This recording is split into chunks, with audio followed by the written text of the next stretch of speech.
Define parameters of program. Olá, eu sou Márcio Araújo, voz do Cristóbal Cris Rios. E você está ouvindo um podcast da Rede Track Brasilis.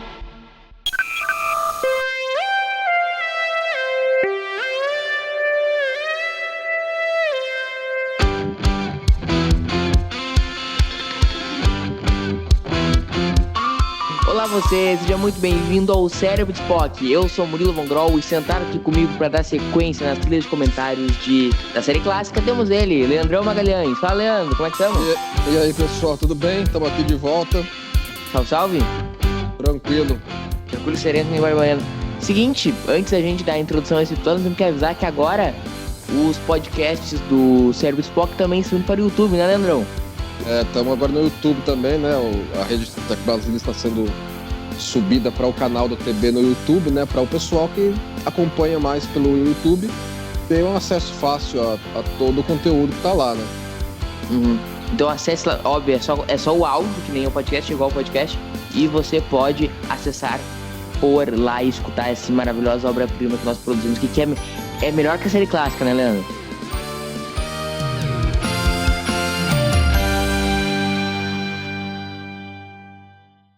É um tempero adicional da clássica, né? É adicional, entendeu?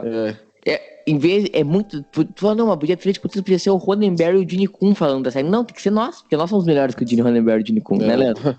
O cara do futuro mexe uma cadeira e volta nós dois pra 66 pra comentar a série pra eles, né? Exato, porque pena que a gente não consegue voltar, porque a gente ia ensinar eles o que é Star Trek, entendeu? Ia ser um paradoxo aí. Exatamente. Que episódio nós vamos falar hoje, ô Leandro, ou Magalhães? Qual episódio que é? Então, hoje nós vamos falar de Miri. Foi escrito por Adrian Spies, dirigido por Vincent McEvitt, exibido 27 de outubro de 1966. Bora lá? Vamos lá, né? Vamos estar aqui com tudo no pause, né? Quando você quiser dar a contagem regressiva aí pro pessoal sincronizar, dar play com a gente. Vamos lá, então. 1, 2, 3, vai! Então aqui tá Enterprise, né? Uhum. Estamos chegando aí no... O que tu acha? O corte pra ponte, né? Só pra dar o ponto que nós estamos aí pro pessoal sincronizar, né? Agora tá o Spock na tela. Esse é o teaser mais curto de Star Trek, né? Ele é bem curtinho e assim, ele coloca na mesa logo de cara o que é que... Uma das coisas que o episódio me incomoda é essa história da Terra. Eu também. Dessa cópia da Terra. Assim, tudo bem, eles colocaram isso para eles usarem os cenários de Culver City que eles tinham lá à mão. Mas é uma ideia que em si não é má, mas que não é endereçada por eles da maneira como deveria ser. Eles encontraram uma cópia de um planeta inteiro. Não faz sentido, né? E tudo bem, entendeu? Os caras... é uma cópia da Terra. Que bacana. Que bacana. Sim, tudo bem que eles chegam lá e aí eles têm o problema do vírus e tal. Mas, mano, isso em si deveria ser mais especulado, né? Isso devia estar na capa do New York Times no dia seguinte. Entendeu? Da capa lá do Federation Post fala assim, encontraram aí uma Terra, mano. Por exemplo, hoje seria uma puta descoberta. Então... Mas tudo bem, entendeu? Assim, ok, no final das contas é pra usar o cenário. Acho que isso foi o primeiro episódio que teve cenas externas, né? Não, mas teve nos outros. Tem vários, Leandro. Teve em Interman Trap, teve em 500. Não, mas eu digo assim, filmado em externo. Não tô falando que desceu num planeta. Ah, tá, entendi. Entendi. Não é... Eles foram pra uma locação. Não, entendi. Não era em estúdio, entendeu? Não, tem razão. Então ok, entendeu? Vamos usar lá pro cenário, porque assim, o Robert Johnson achou ótimo, entendeu? Pô, vamos usar lá o cenário, vamos usar... faz que a época do que deu o cataclismo nessa nova terra aí foi na década de 60 deles, pra as roupas ser tudo igual, né? Uhum. E aí, uma coisa que me chama a atenção, primeiro, me incomoda também isso, que o sentido científico é menos 10, né? Mas outra coisa que me incomoda que é o seguinte, e agora eu consegui aproveitar e me esquecer o que me incomodava no episódio que eu ia falar. Então não tá te incomodando tanto, não, assim, né? O que tu acha desse episódio, Leandro? Como é que é? O que tu acha desse episódio? Assim, eu acho que assim, ele começa bem até, mas ele tem... Lembrei que me incomoda. Agora não vou esquecer de novo. Não tem o conceito de primeira diretriz, né? Não tem. Assim, mesmo porque também, assim, acho que a primeira diretriz, eles encontram uma sociedade em colapso. Não tem realmente o conceito, assim, tal qual nós conhecemos. E eles consideram, acho que é uma questão mais humanitária, né? Porque, por exemplo, eles vão acabar encontrando esse grupo de moleque. Tinha outros grupos de moleques espalhados pelo resto do planeta, porque se tem uma sociedadezinha humana década de 60 nesse canto do planeta, deveria ter em outros pontos do planeta também. Isso não é endereçado, fica dito pelo não dito. Esse episódio tem vários dias pelo não dito, né? Então, assim, tem vários. Assim, eles estão começando. Eles estão, ok, até nesse ponto aí, eles estão especulando como é que pode ser uma terra duplicada. Aí eles vão perceber que só tem criança. E eles vão deixar de lá. E aí eles vão perceber que tem um vírus que provoca isso. Ou seja, tem um problema que puxa o outro. E depois esse lance de ser uma terra duplicada não é mais endereçado como poderia ser, né? Tá aí, retoma o que tu tá falando, assim, do que tu achava do episódio. Assim, eu acho que assim, o segundo ato dele parece que não tem o que acontecer. Porque um dos problemas que esse episódio tinha na parte de ser desenvolvido o roteiro dele é que quando o Spies escreveu, assim, o Spies era um escritor de renome na jornalista? época. Mas sim, exatamente, entendeu?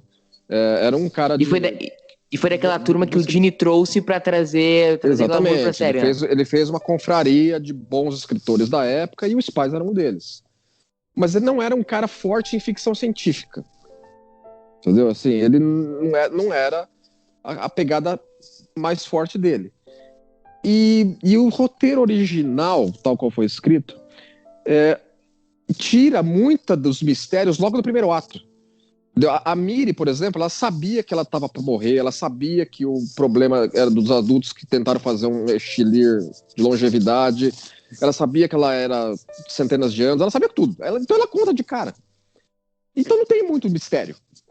Entendeu? Os primeiros 15 minutos você já sabe tudo que você tem que saber do episódio. E o Gene Kun, não. O Gene Kun foi uma das primeiras colaborações dele na série original. Entendeu? Foi assim, vamos retrabalhar isso aí um pouco para ter um pouco mais de uniformidade à medida que a coisa vai sendo descoberta, né? Isso eu acho uma coisa muito, assim, de termos de história, do como a gente mapeia a história da série clássica, é que foi a primeira contribuição do Gene Kun, que pra mim, assim,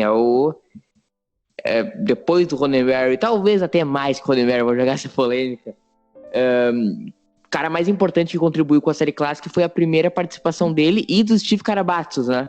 Sim, foi. Baita nome bonito, né? Steve Karabatsos é um nome bonito, né, Leandro? Nome de respeito, mas você chega em qualquer lugar, os caras já te conhecem. Não queria ter esse nome, Leandro, imagina, Steve Karabatsos. É só ruim pra falar no telefone, né? Falou Steve Karabatsos. Ô, Leandro, mas aí tu podia falar um pouco disso que foi a inserção dele e também combinou no último episódio do John D.F. Black, o contrato dele acabava após esse episódio, e aí ele meteu uma editor de roteiros, ele sai, né? O Roddenberry tava muito como editor de roteiro, porque ele fazia questão de retrabalhar todos os roteiros. E aí o Gene Kun tava queimando o nome dele. Assim, tava ficando complicado. Ou você produz ou você escreve, entendeu? Assim, você poder ficar queimando as pestanas sobre orçamento, sobre locação, sobre coisas que o produtor faz, ficava complicado isso com o tempo que o Roddenberry aplicava nos roteiros. E assim, o pessoal de escrita da série original, eles trabalhavam até o último minuto, né? Tanto que esse episódio atrasou 2 dias porque eles ficaram... Porque atrasou o roteiro, né? Exatamente, entendeu? Assim, até onde eles podiam mexer, eles mexiam, entendeu? É que nem a gente, músico fala, né? A gente nunca abandona, a gente nunca termina a mixagem do disco, né? A gente abandona a mixagem. A gente para, né? Para de mexer, porque chega do ponto que não dá. Então, assim, pra ele poder ter esse tempo, né? Então, o Gene Kun pegou essa... Não era a primeira escolha dele, né? Ele tentou primeiro pegar o diretor do piloto do Where No Man Has Gone Before, né? Como é que chama? George, não é uma coisa? Não é George Goldstein. Goldstein, tentou ele. Não é ele George tava Goldstein? afim. Ele tentou o que viria a ser na terceira temporada, né? O Fred. Como é que chamava? Freiberger. Tentou Freiberger. também, não deu. E só fazer um parênteses, só um parênteses. A gente tem que agradecer todo dia a Deus por não ter contratado a Freiberger. Ah, não, com certeza, né? Não, A gente tem que- a gente não teria tido o Kun e teria tido mais temporadas com o Fred, né? E nós tivemos uma com o Fred e nós temos até hoje Sim, trauma. então esse episódio, assim, eu acho que aspectos positivos dele foi o Kun que já colocou na mesa, entendeu? O que mostra quem era Gene Alcun, né? Exatamente. Então, nesse sentido, é um episódio muito histórico, né? Porque... É um episódio ele. marcante desse aspecto, entendeu? É que nem Edinaldo Pereira já dizia, uma geração marcante, esse é um episódio marcante, né? Sim. E o seguinte, né? E foi o Black também? Ele trabalhou um pouco nesse episódio, de fato, entendeu? Acho Foi que meio que a transição do Black pro Kun, né? Foi o último que ele colaborou, né? Com Porque alguma assim, coisa. o Black tinha o contrato dele acabando aí, e aí ele meteu louco, assim, já que tava se desgastando muito. E você vê que em até a termos de série, saúde. assim, nesse ponto, a série nem ao ar tinha ido ainda, né? Não, esse foi o último episódio de eles gravarem antes ao ar. Aí Sim. até eu queria retomar Aí esse ponto teve essa depois, transição. mas só concluir essa questão, era o último do Kun, o último do Kun não, desculpa. O último do Black, antes do Kun Primeiro- assumir. Exatamente. Exato. E aí, o Kun meteu o louco, assim, porque óbvio, queriam renovar o contrato dele, porque tinha feito um bom trabalho, só que ele tava desgastando muito, assim, de questão, tava trabalhando demais, e tava se desgastando emocionalmente com o Gene, né, como tu abordou, de briga, e metiu o B dele Sim, e tudo. teve isso. E tava desgastando também o nome dele no mercado, porque ele contratava o editor, o roteirista, e não, manda bala. Ele chegava, ele ia ver o episódio, era outro completamente diferente, porque o Gene tinha reescrito tudo, né? Ele meteu o louco pra produção, Você pediu um caminhão de dinheiro pra meter aquela. Ou eles me dão um caminhão de dinheiro e eu continuo, ou eles não renovam, que foi o que aconteceu, né? Não renovaram. E aí o Gene, esse é o último episódio do Gene como showrunner? Como showrunner no sentido tradicional, sim, eu diria, né? E aí, a partir do próximo, que é... próximo da produção, não lembro. Por ordem de produção. Que é o 12, esse é o 11 na ordem de produção, né? 12, A partir do próximo, o Kun já assume como showrunner e o cara com nome bonito, Steve Carabatos, assume como editor de histórias, né? Sim, exatamente, entendeu? E como tu abordou, esse foi o último episódio que eles filmaram antes de entrar naquele período de fazer a promoção da série, né? Os atores já estavam meio que engajados nessa parte promocional, né? E eles terminaram de filmar esse episódio e aí foram pra estrear a série, né? Então até teve uma festa depois de fim de gravação, depois desse episódio. Porque eles retomaram ali 11 episódios, 10 ou 11 episódios de gravação em sequência, aí eles pararam pra fazer a festa e tal, e depois lançaram a série e depois voltaram a gravar com o próximo. Eles vão voltar a gravação já tendo feedback de público, esse tipo de coisa já, né? Exato, esse foi o último episódio gravado sem público. E aí uma questão sinistra pra caramba é que... E aí é toda uma história que envolve um monte de coisas. Esse é o último papel importante da Grace Lee Whitney, né, Leandro? Sim, entendeu? Assim, você vê que ela vai começando assim, é um episódio que tem muito dela, entendeu? É a personagem feminina da Enterprise que aparece. Mas você vê que depois já começa a ser escrita pra fora da série, né? Não, no próximo episódio que é gravação, que é o Consciência do Rei, ela aparece como figurante, depois já não aparece mais. Exatamente. E aí é uma questão interessante, porque existem duas versões dessa história. Uma, que ela tinha, que os roteiristas, a produção que ele cria, simplesmente jogava pra fora porque era um custo alto, e eles não queriam prender o Kirk a um romance, né? Eles viram que isso iria limitar e complicar mais pra frente, né? Uhum. Então eles prefeririam ter o Kirk casado com a nave, né? Uhum. E aí, existe uma outra história que aí beira o sinistro, que é o seguinte, nessa festa que eles tiveram pós-Miri, exatamente, reza a lenda, isso aí, quem quiser referência, tá no Revisitando do Salvador Nogueira no Trek Brasilis, que um executivo, não se sabe se da série ou da Desilu, ou da televisão, deu em cima dela e meio que teve um rolo, assim, meio grave, entendeu? E ali foi ela também já quis sair da série por causa disso. Já tinha ouvido essa história? Eu já ouvi falar de coisas nessa linha, sim. E tu acha que foi isso mesmo ou foi o lance da produção? Às vezes a verdade tá no meio termo, né? Vai saber. Exato. E aí nós já temos a... Os caras já tá tacando as tralhas. Spock. Esse episódio nem o Ray Kirk morre, né? Isso é uma coisa curiosa. Tem 3, né? Que se você contar com a Randy. Mas ele até que escapa incólume aí, né? É um fato marcante esse episódio, né? É um episódio que, assim, ele tem a contagem regressiva de contaminação por vírus, né? É um segundo episódio lá num grupo de 10 aí que tem essa, né? Isso seria um tema recorrente na série clássica, né? Assim, porque é isso que fica tomando o segundo e terceiro ato do episódio. Entendeu? Assim, ó, nós estamos infectados e a gente tá ferrado se não encontrar a cura. E aí, assim, aí tem essas pequenas coisinhas do episódio que eu acho que fica meio insustentável com essa contagem regressiva.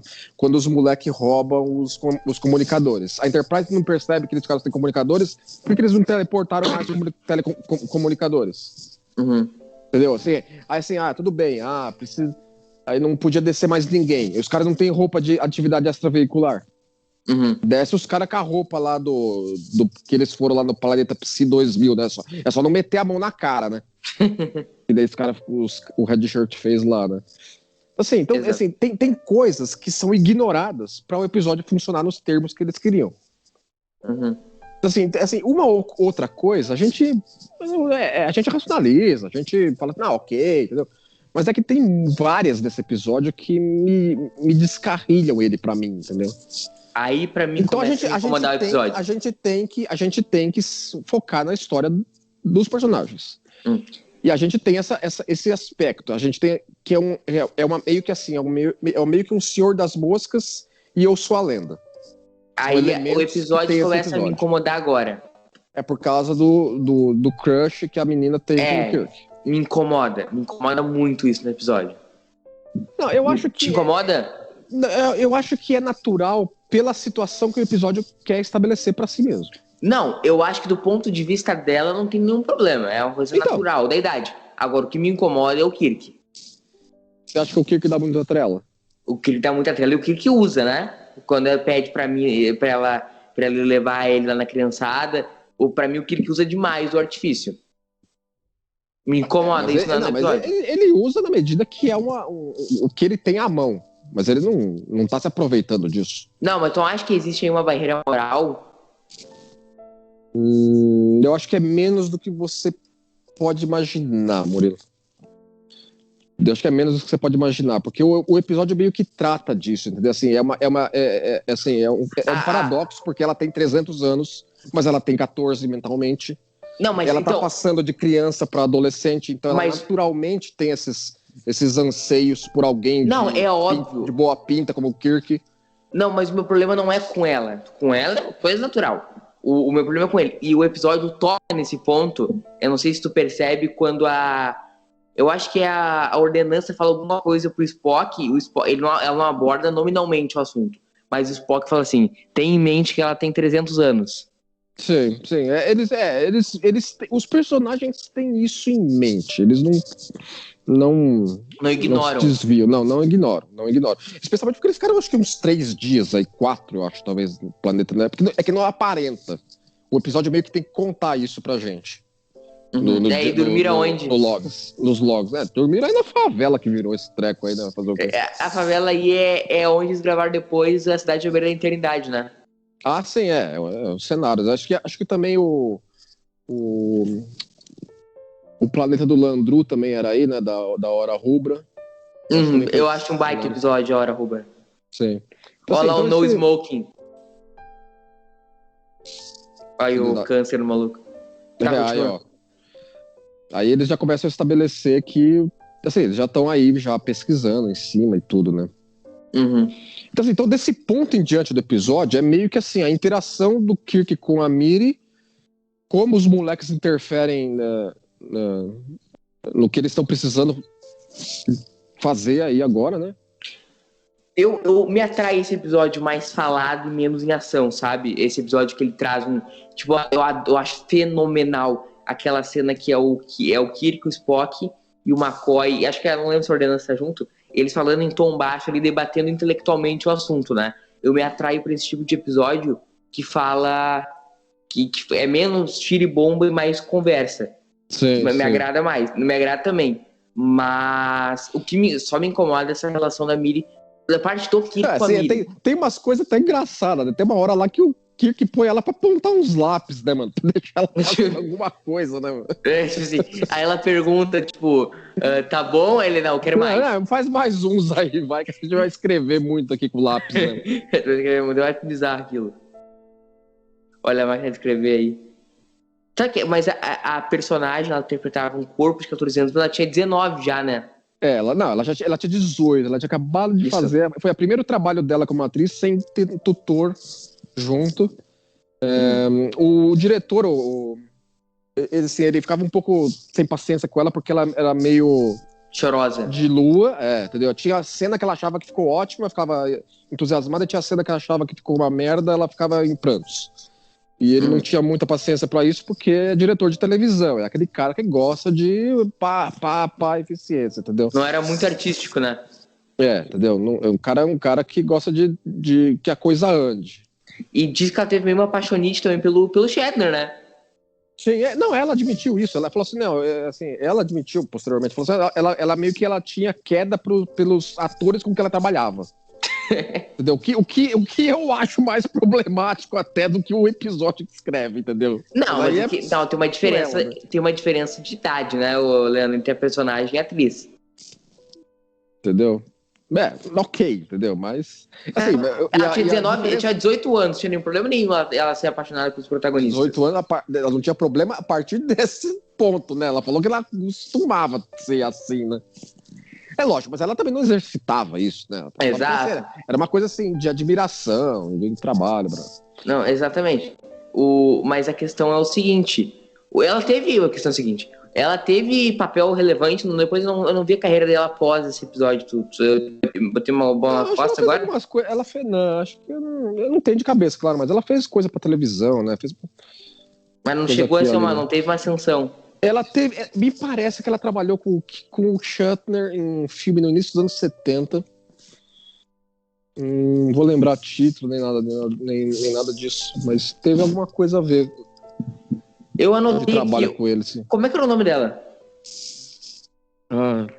Preciso pegar minhas anotações aqui, os universitários pra ajudar, né? A gente o Leandro e eu tenho cabeça de velho, eu também faço anotação. Kim Darby. Isso aqui, ó. Eu tenho uma menção do Nimoy ao Kim Darby e o Michael D. Pollard. O Michael D. Pollard é o maluco lá depois, não. O maluco lá. Eles são os dois atores adultos do grupo de moleques. Sim. Ele fala aqui, eles merecem menção aqui. Eles são fortes atores coadjuvantes nesse episódio. E eles tiveram grandes carreiras em outros projetos, incluindo alguns grandes filmes, Kim Darby em True Grit, com John Wayne. Então, você vê que é gente que estava trabalhando ativamente no final dos 60 e início dos 70, né? Eles tiveram uma carreira. E aí eu falo que pra mim é uma das melhores cenas do episódio, que é esse debate do Kirk com o pessoal aí. Assim, nesse ponto é que eles percebem a questão da idade avançada do grupo, entendeu? Assim, eles estavam em dúvida. Se todos os adultos morreram nesse cataclisma biológico, por que ainda havia crianças? Agora eles perceberam, não, que as crianças... Ela teve sucesso o projeto de longevidade dos caras, mas até o ponto em que as crianças viram adolescentes. Aí eles dão um sericutico de biológico neles e eles morrem, né? Sim, é aquele troço, né? O posto da juventude sempre tem um revés, né? Entendeu? Assim, meio que foi a pata do macaco, né? Foi a coisa aí, né? É um desejo que os caras conseguiram, mas com um porém, né? Sempre dá merda quando os galas querem viver pra sempre, né, Leandrão? Assim, é um tema muito recorrente, né, em ficção. Por que as pessoas querem viver pra sempre?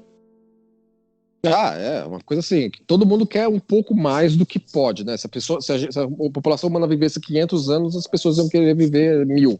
Assim vai. Exato. O que eu acho interessante é isso que o Kirk tá falando do lance de como elas não conseguiram em 300 anos acumular conhecimento pra descobrir. E aí eu tenho um ponto que talvez me incomoda um pouco no episódio. Cara, elas ficaram tanto tempo sozinhas, elas não teriam que, por instinto biológico, talvez, adquirir uma maturidade para entender melhor as coisas? Assim, eu acho que, por exemplo, as crianças, elas se comportam como crianças, mas elas se comportam também como crianças de uma maneira meio creepy. Eu acho que extrapola como um grupo de crianças daquela idade normalmente agiria. Uhum. Entendeu? Assim, eu acho que os séculos que eles viveram desse jeito meio que deixou eles meio pancada da cabeça. Essa também, cena me além de ser incomoda, ó. crianças. Essa faz parte do... Que aí ele joga aí o charmezinho pra poder ter a situação do jeito que ele precisa. Aí que a ordenança dela, fala, ó. É isso, exatamente o que eu falei. Aí eu falei... Isso, ó, exatamente. Eles fazem questionamento. Sossega aí, ordenança. Vai o Spock falando. Sossega aí. Pense nisso. Então, não, assim, mas outra coisa eu só tô falando episódio... isso... Só te terminar.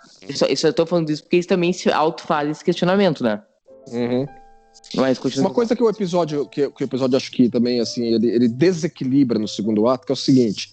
Eles criam, ou eles percebem... Eles percebem um senso de urgência, porque assim, porque agora os moleques não vão ter mais alimento, eles vão morrer em meses, mas eles sobreviveram 300 anos até agora. Como é que eles estabelecem que em meses eles vão morrer por falta de alimento? O episódio não dá muito indício disso. É uma conveniência, né? É uma conveniência para estabelecer mais urgência ainda em eles resolverem a situação aí, claro. Não, mas assim, é uma coincidência. Ele chegou na hora, na mesma época que a coisa estava ficando pior ainda. Exato. Mas não vejo. Aí agora umas curiosidades interessantes dessa cena. Essas crianças são filhos de pessoas importantes da produção, né? Sim, as filhas do Shatner. Eles chamaram todo mundo, ó. Quem tiver moleque dessa idade aí, traz pra... que a gente vai botar aqui, né? As filhas do Shatner, as filhas do Gene Roddenberry na época do primeiro casamento, os filhos da Grace Lee Whitney. Quem não quis levar filho foi o Nimoy, né? O Nimoy, o filho dele tava numa idade boa pra estar nessa cena, né? Não, mas o moleque é muito irritante, mano.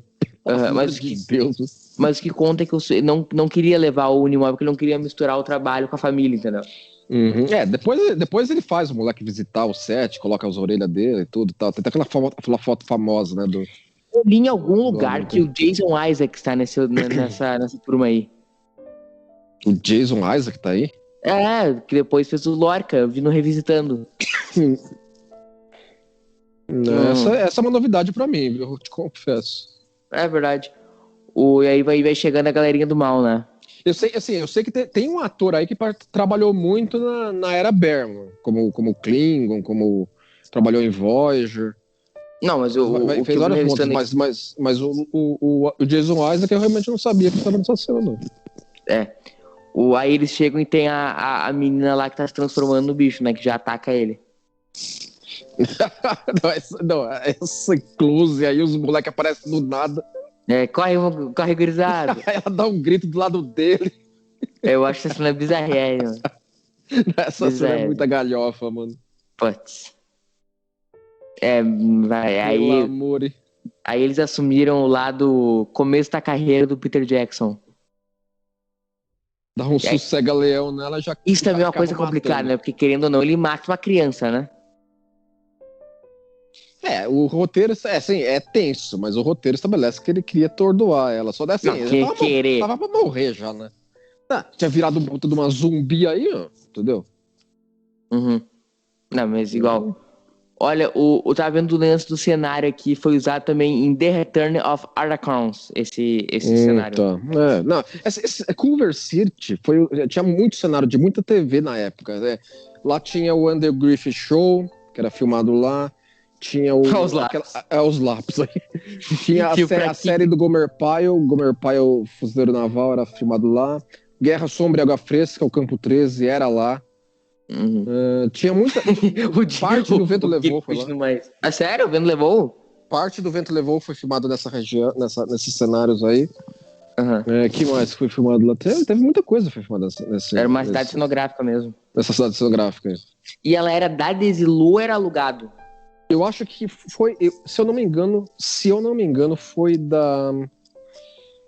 Eu não lembro se foi da RKO, de alguém antes, aí a Desilu assumiu. Aí depois a Desilu deve ter sido a Paramount, né? Que depois comprou a Desilu e depois devem ter loteado, né? Porque acho que não existe mais esse local aí. Até porque hoje existe menos sociedade etnográfica como, tipo assim, tal lugar, né? Ah, sim, né? Porque assim, se eu for ver, né, naquela época dava pra você ter um terrenão desse tamanho, meio que no meio da grande Los Angeles, pra fazer esse tipo de coisa. Depois, assim, uma especulação imobiliária deve ter botado isso aí pra vender, né? Não, exatamente. Mas eu tava dizendo que, assim, hoje, como conceito, existe menos cidade etnográfica, né? Existe, mas cidade de lugar. Porque assim, hoje em dia, assim, especialmente agora, por exemplo, com o Mandaloriano estabeleceu lá aquelas big telões que eles têm, né, pra fazer cenário agora, né? Assim, a tecnologia evolui cada vez mais, né, para você poder assim se deslocar para cenários em soundstage bem feitos, ou que nem até que o Mandaloriano tá usando esses soundstages digitais, ou para você ir para outros lugares, né, filmar em loco. E alguns lugares, por exemplo, eu acho que, se não me engano, o estado da Georgia também faz uns incentivos fiscais para os caras filmarem na rua mesmo. Né? Vancouver faz isso demais, o estado da Georgia em Atlanta tem muita empresa lá que fornece esse tipo de coisa para suporte para filmagens lá. Eu digo o seguinte, que hoje eu acho que cidade cenográfica deve ter mais no Brasil que nos Estados Unidos. É capaz, né?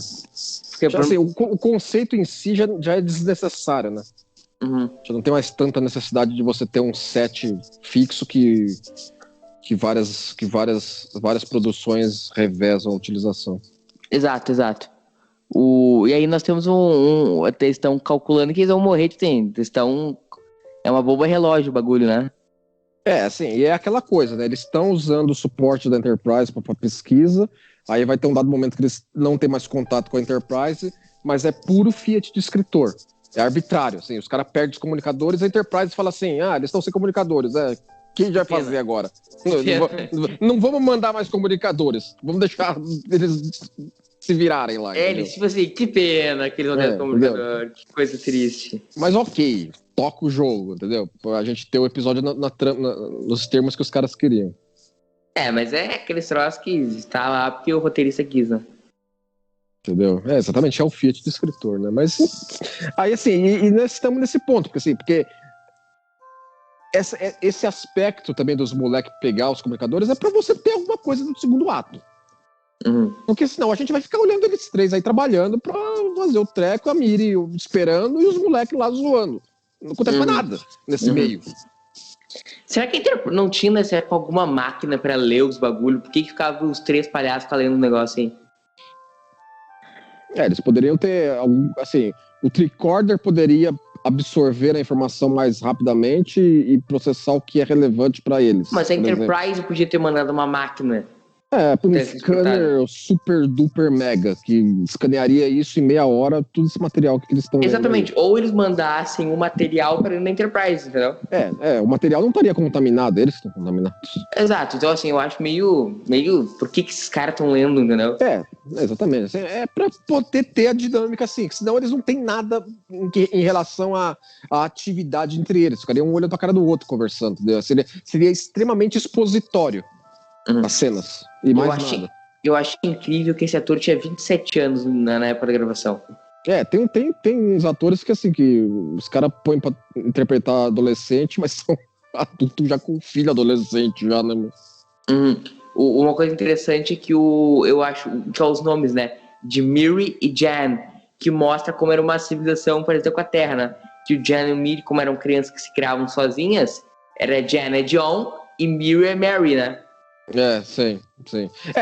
Isso eu acho que foi uma coisa também que quem que foi que falou pros pais isso? Falou assim, é interessante que eles tenham uma parte de um dialeto próprio.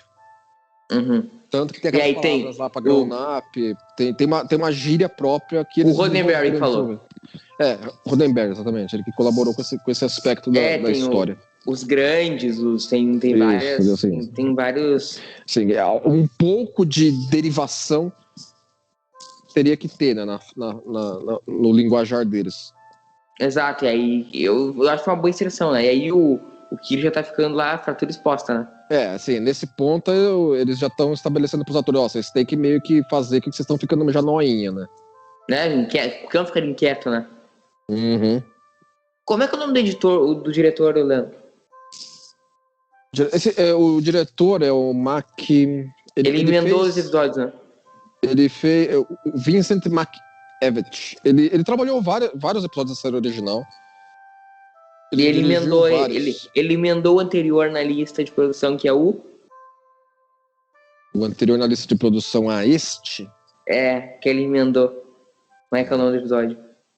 Essa ordem de produção no início aí é bem zoneada, né? Eu não tô lembrado qual que foi anterior a esse em ordem de produção. Vai falando que eu vou procurar aqui. Vai falando uma coisa pro nosso público aí enquanto eu falo. Não, essa cena aí eu já acho assim, por exemplo, tem essa dinâmica aí da Randy, assim, ela meio falando assim, olha só como eu tô zoado, entendeu? Assim, olha minhas pernas, eu quero que você... na nave eu queria que você olhasse minhas pernas, né? Olha como é que elas estão zoadas agora. Entendeu? Isso eu achei meio, sei lá, entendeu? Assim, eu acho que é justificável pelo desespero da situação. Mas é bizarro. É bizarro, né? Soa tenso. Sim, e aí é uma atuação até meio overacting da Grace Lee Whitney, né? Uhum, sim. E já tá rasgando o uniforme do filho, assim, né? assim, tem um pouco disso pra agora Miri ficar meio puta, entendeu? Assim, olhar... Ciúmes. Exatamente, entendeu? Ter esse ângulo, ela sentir esse ângulo também da transição de criança para adolescente, entendeu? Assim, existe esse aspecto também afetando. O Punhal Imaginário. Ah, tá, Punhal Imaginário. Que é o próximo na lista de exibição. Que é o próximo na lista. Mas é o anterior. E que o nosso galo aí, mestre e diretor, ele dirigiu o Punhal Imaginário e depois dirigiu esse em sequência. Tanto que por causa do atraso do roteiro, o episódio atrasou 2 dias, ficaram 2 dias sem trabalhar, e foi o tempo que ele teve para preparar o episódio. Tem uma curiosidade adicional sobre o diretor, que assim, que ele parece que ele dirigiu em cadeira de rodas esse episódio. Sério? Parece que se eu não me engano, ele teve um acidente, assim, coisas simples em casa, entendeu? Escorregou na caça de banana e teve que dirigir o episódio sentado na cadeira de roda. E ninguém tinha tempo pra perder, né? Entendeu? Então o cara não tava lá muito feliz, entendeu? Viajado. Aí a Miri já tá ensinando, passando a palavra, né? Então, sabe, eu vou fazer uma bola muito nas costas. Não dá pra reconhecer, né, o pessoal, quem é filho de quem aí. Assim, não. Se pegar na internet deve ter foto, né? Ó, esse fulano, esse ciclano, entendeu? Uhum. É as filhas do Roddenberry, da Grace Lee Whitney e do Shatner. Isso aí. Então, inclusive, tem história daquele, que elas entraram na sala de maquilagem quando o Shatner estava se maquilando e a descrição delas contando parece que é uma cena da série original, porque elas entraram, olharam ele de costas. Aí ele se vira e é o momento que teria a música incidental. Tan, tan, tan. Ele tá todo zoado da maquilagem. E elas se assustam. Legal. O jeito que elas contam, entendeu? Você consegue visualizar desse jeito. É a deixa da trilha incidental dar um corte dramático na história. Que legal. Eu não conhecia essa história. Eu vou te botar na 19ª bola nas costas. As filhas dele não viraram atrizes, né? Não que eu saiba, mas... Segue poderiam, né? Poderiam, né? Eu não sei se talento é hereditário. O interessante desse episódio é que aí começa a ter o rolinho da Jan com a Mary, né? Já começa a bater a bad. Ah, sim. Vai dar merda. Ó, nesse ponto aí, eles finalmente agora têm já um protótipo da Coronavac deles aí. Essa aí tá mais com cara de AstraZeneca. Entendeu? Os caras já estão assim, e aí, vai dar uns revertério em nós ou não? Ou não? O que já tá putaço também. Já dá um chacoalhão nela aí já. Sim, mas os caras aí estão completamente fora da realidade, né? Ah, sim. Essa parte da atuação do Shatner, ele tá bem Shatner, né? Ele tá bem cadenciado, né? Não, eu não estou bem. Pois é. Eu fico agoniado com gente que fala cadenciado assim. Que nem o presidente da CBF, que agora foi afastado, né, por assédio sexual. O cara, ele fala de um jeito, bicho. Ele fala a cada 10 segundos ele fala uma palavra. Tá louco. Ixi, vai levar um ano pra dar a declaração dele. Não é assim, a cada 20 segundos solta uma palavra, entendeu? É uma agonia completa. Eu fico agoniado. É o vinhozinho ali, o antídoto, né? Eles botaram aí o Kisuko aí na... pra ferver aí, pra ver se engana. A moça chorando aí. Mas o Kirk, nesse final, cara, eu acho muito overacting do Shatner. Esse cabelo. Ele quer, e aí ele, assim, já o uniforme já tá rasgando já, né, claro. Uhum. Agora tem um momento... Eu acho bizarro isso. Bizarro pra caramba. Aí ele tá contando na moral. Aqui, tô te contar tudo que ela queres. O seguinte, tu lembra a primeira vez que tu assistiu esse episódio? É daquele que tu assistiu desde os anos 80? Não é um episódio que eu assisti só daquela época. Eu revi isso aí, tipo assim, ano passado. Eu revi esse episódio, pelo menos. Eu não é um episódio que eu lembre de ter visto, assim, certamente eu vi, né, quando eu era moleque em 82, 73, que passava na Bandeirantes, mas eu não tenho memórias em particular dele. Porque ele nunca me ressoou bem, assim, de maneira marcante.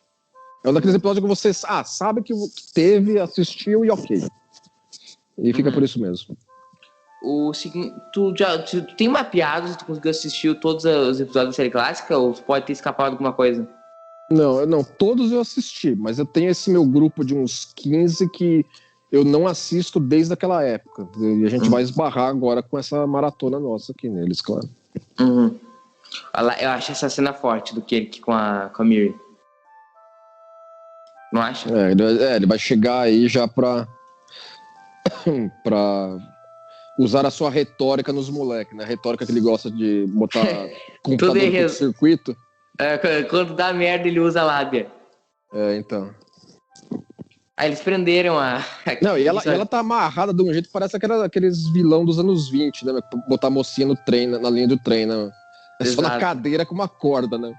E meio que estavam conseguindo escapar, né? Tipo, assim, porque querendo ou não, velho, conseguir ser preso por um monte de moleque de 14 anos, uma oficial treinada pela Frota Estelar. É que nem a Tasha Yar fala lá na primeira temporada da nova geração. A gente é treinado foda pra cacete, entendeu? Ninguém pode com a gente, entendeu? Cadê ela? Cadê esse treino, então, aí? Assim, tem que ter um treininho de campo antes do cara embarcar, né? Porra, tem que ter, né? Não, porque assim, o treino foi tão básico que ela foi presa por um monte de criança, então imagina se pega um Borg da vida, morre em 10 segundos. Morre em 10 segundos. Tinha que uma mais enfesada aí já tinha aberto meia dúzia de crânio aí. Exato. Olha aí, o Kirk agora vai meter a aulinha dele de retórica. Olha pra cá, mal educado. Eu acho que como tu disse, do segundo ato pra cá ele começa a ficar mais problemático. Ele começa a arrastar um pouco o episódio, né? Então, assim, nesse momento a gente já vê que, assim, pelo tempo do episódio, pelo jeitão da cena, que vai atrás da Jen, da Randy e tal, você vê que, assim, agora ele é meio que o clímax do treco. Mas, assim, é um clímax que é puro, assim, o Kirk leva a situação nas costas. Uhum. E a gente sabe que os caras estão conseguindo resolver a questão da vacina, entendeu? Então é juntar uma coisa com a outra. A vacina não é um antídoto? O antídoto, melhor dizendo. Vacina, a gente tá com muita vacina na cabeça, né? Acabando. Que nem eu tô agora. Qualquer coisa que era pra falar variável, eu tô no variante. Tanto variante na cabeça, não. Tem várias variantes na pergunta e tal. Aí. É isso que eu tá argumentando agora que eu comentei agora há pouco, né? Assim, porque ele falou, eles têm meses agora de sobrevivência aí. Eles viveram 300 anos, mas vão morrer alguns meses. Semanas, né? Peste. O moleque já quer sair dando uma porretada no Kirk ali, né? Não, mas tem uma hora que eles vão se juntar aí, né, mano? É bizarro. Isso foi meio bizarro. Eu acho que é um conceito muito interessante, o episódio ele propõe debates muito interessantes, porém ele tem umas resoluções meio bizarras, né? É que assim, é que nem comentei lá atrás, né? Ele tem muito, O Moleque por exemplo, Cowboy. do livro do Senhor das Moscas. Você já leu esse livro? Não. Assim, é um livro Tu já? clássico de literatura americana dos anos... Acho que ele foi escrito na década de 50. Tu já? Eu já li. Todo moleque americano que estudou em escola americana, ou seja, a população dos Estados Unidos inteira, ler esse livro porque é obrigatório no high school. É tipo os E é Carvalho uma do Diabo história- aqui.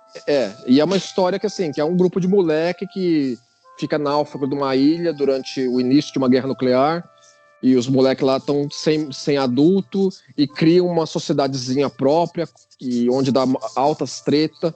Essa Então menina é meio tem um sinistra, né? Ela tá curtindo que estão as poetadas, né? Tá achando bacana. Vai ver que é a filha dele. Fala assim, Se toma, duvidar. agora desgraça.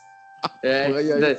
tá tendo prazer, entendeu? Que agora ela pode ter prazer na The Office, porque já que é ficção, entendeu? Ficção em... Olha lá. Isso aí é overact, né, Scherner? Aí tu exagerou, né, meu querido? É overact pra caramba. Se duvidar, essa aí é criança. Pode ser também, né? Não duvido que seja. Mas é um menino, né? Eu botei atrás pra ver quem que era quem exatamente dessa cena aí, né? Mas tem cara de ser um menino ali, não devia ser. Eles são os filhos do primeiro casamento do Kirk, eu acho, porque depois ele teve mais 200, né? Tem isso, né? Mais 200 casamentos. Esse final, ele se arrasta pra caramba, né? Putz. Assim, tá finalmente, assim, entrando na cabeça dos moleques, né, que pode realmente ter credibilidade o que o Jim tá falando pra eles aí, né? Sim, mas nossa, o jeito que ele derruba o moleque. O tato zero. Mas esses moleques menores, eles fatalmente demorariam mais tempo, né, pra morrer. Não, demoraria. Mais tempo é tipo anos, muitos anos. Não, assim, porque assim, ele parece que o Spock conseguiu calcular, né? Eles envelheciam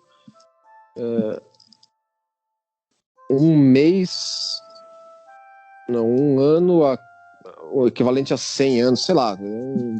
Ele comentou lá quanto tempo levaria para um moleque de 100 anos. 100 anos no mês.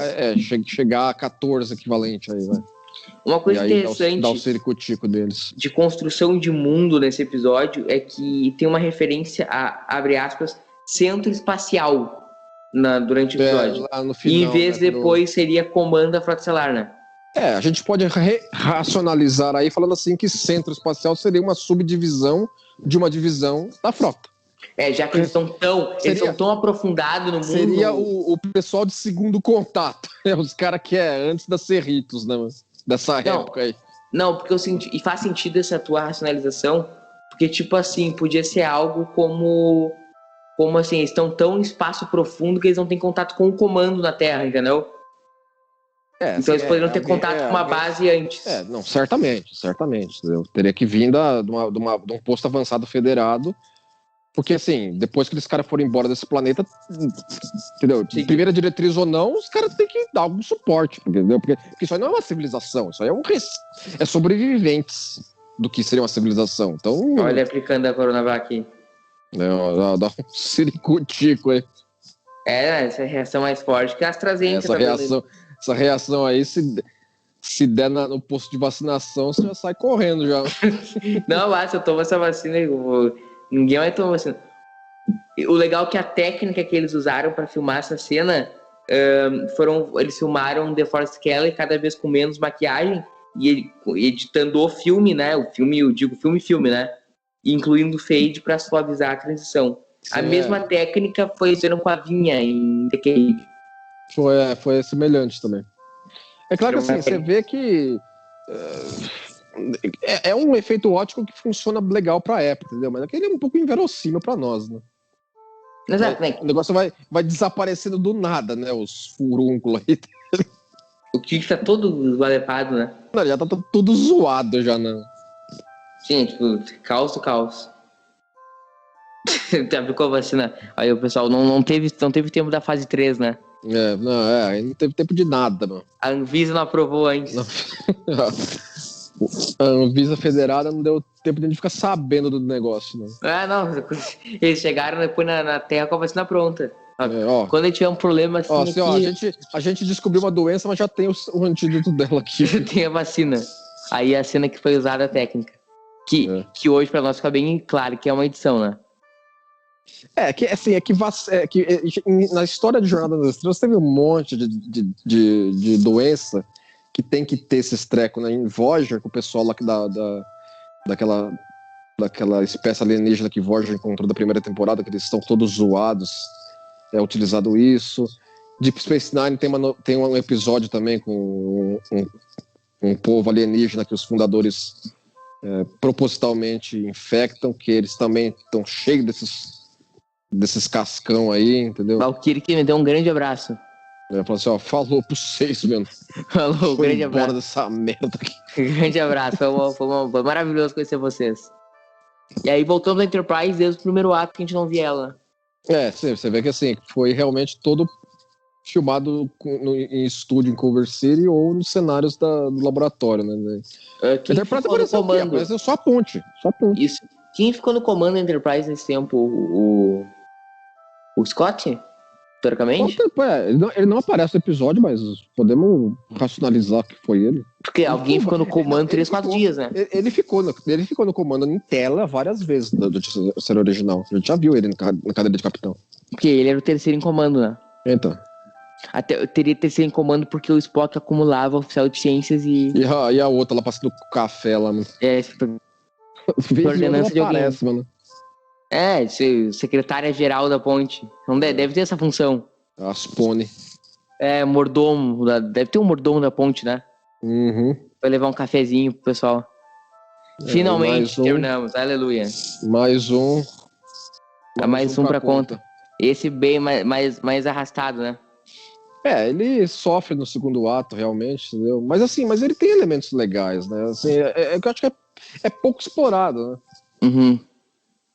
Eu acho um episódio que ele traz temas muito interessantes e ao meu ponto de vista, polêmicos, como a questão do Kirk com a Miri, que é uma questão meio complicada pra mim, que não desce muito bem pra mim.